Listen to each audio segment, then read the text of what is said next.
ఋషి యజ్ఞము, రామాయణ భారత భాగవతాది గ్రంథములనిచ్చినటువంటి ఋషుల యొక్క రుణం తీర్చుకోవడానికి శ్రద్ధాభక్తులతో వాటిని చదువుకుంటూ ఉండడం. అలాగే మనుష్య రుణం, అతిథి ఇంటికి వచ్చినప్పుడు పరమేశ్వరుడు నీ ఇంటికి ఆ రూపంతో వచ్చాడన్న భక్తిభావంతో అతిథికి అన్నం పెట్టి పోషించడం, ఆవాసం ఇవ్వడం. భూతయజ్ఞం, సమస్త ప్రాణులు మనిషిని ఆశ్రయిస్తాయి. ఇంట్లో మనిషి ఉన్నాడు అనుకోండి, చీమలు వస్తాయి, ఏదో బియ్యం గింజలో కాస్త బెల్లం తురుమో ఏదో దొరుకుతుంది, ఓ బొద్దింక తిరుగుతుంది, ఓ బల్లి తిరుగుతుంది, ఓ కుక్క తిరుగుతుంది. ఎందుకంటే మనిషిని ఆశ్రయించి ఉంటాయి.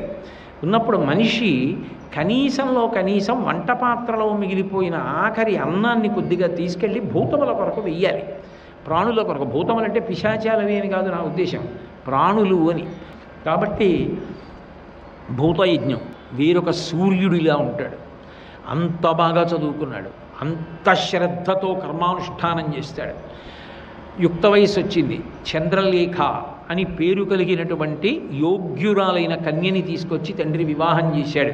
అనుకూల దాంపత్యం, ఇద్దరూ ఎంతో సంతోషంగా ఉన్నారు. అగ్నిహోత్రుణ్ణి సేవిస్తున్నాడు, తండ్రిని సేవిస్తున్నాడు, తల్లిని సేవిస్తున్నాడు, దేవతల్ని సేవిస్తున్నాడు, చక్కగా అన్నీ చదువుకున్నాడు, ఊళ్ళో ఎంతో పేరు ప్రఖ్యాతులు తెచ్చుకున్నాడు. కలియుగం ప్రారంభమైంది కదూ, కలిపురుషుడికి అలాంటి వాళ్ళ మీదే కక్ష ఉంటుంది. ఎందుకనంటే సామాన్యుణ్ణి పడగొడితే గొప్పే ఉంది, భగవంతుణ్ణి నమ్మి బతుకుతున్న వాడిని పడగొట్టితేనే కలిపురుషుడికి ఓ సంతోషం ఉంటుంది. అబ్బా, ఇంత నమ్మిన వాడిని పడగొట్టే, వీడు కూడా నా చేతిలో పతనం అయ్యాడా లేదా, ఓ సంతోషం ఉంటుంది.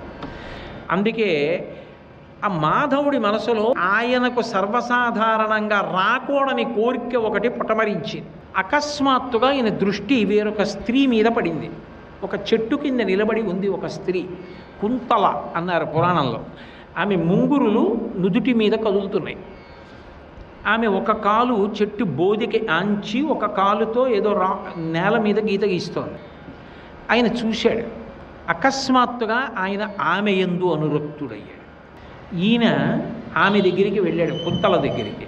ఆమె ఈయన వస్తున్న తీరు, ఈయన కదలికలు గమనించి ఆమె వెంటనే ఒక మాట చెప్పింది, నువ్వు ఎంత పవిత్రతని సంపాదించుకున్నావు, పుట్టినది ఎక్కడ పుట్టావు, ఒక సోమయాజి కడుపున పుట్టావు, పెళ్ళవగానే పుట్టినవాడివి కావు. మీ నాన్న వృద్ధుడైపోయే వరకు ఎన్ని యజ్ఞాలు చేశాడు, ఎంత వేదం చదివాడు, ఎంత ఆరాధన చేశాడు. భగవంతుడు ప్రసన్నుడై నిన్ను పుట్టించాడు. నీ చేతులతో ఎన్ని పూజలు చేశావు, ఎంత పవిత్రమైపోయిన చేతులు. ఆ పాదములతో ఎన్ని క్షేత్రాలకు వెళ్ళావు, ఎంత పవిత్రమైపోయిన పాదములు. ఆ కంఠంతో ఎన్ని మాటలు భగవత్ కథలు మాట్లాడావు, ఎన్ని మాటలు భగవత్ సంబంధమైన మంత్రములను ఉచ్చారణ చేశావు. ఆ నోరు పవిత్రమైపోయింది. ఎన్ని సద్గ్రంథములను పఠించినప్పుడు నీ మనస్సు రంజిల్లింది, నీ మనసు పవిత్రమైపోయింది. పరమ సాత్వికమైనటువంటి ఆహారాన్ని భగవన్ నివేదన చేసుకుని తిన్నావు, నీ కడుపు పవిత్రమైపోయింది. నీ సప్తధాతువులు పవిత్రమైపోయి ఈశ్వరానుగ్రహంతో నిండిపోయాయి.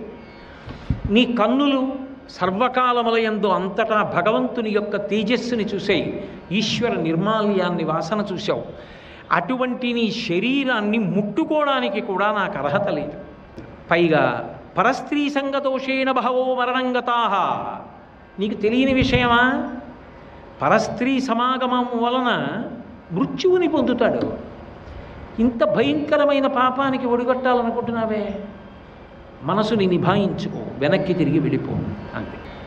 ఆయన వెంటనే అన్నాడు కుంతలతోటి, లవణోదకాని జాతాని రత్నాని వివిధాని చ.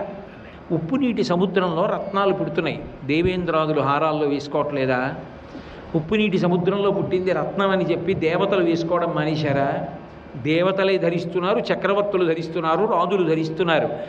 ఉప్పు సముద్రంలో పుట్టిందని రత్నాన్ని దూరం పెట్టనట్టే నువ్వు ఎక్కడ పుట్టావో నాకెందుకు, మధ్య దేశంలో పుట్టావో ఏం చేశావో నాకెందుకు. సర్వం శ్రీ ఉమామహేశ్వర పరబ్రహ్మార్పణమస్తు. స్వస్తి.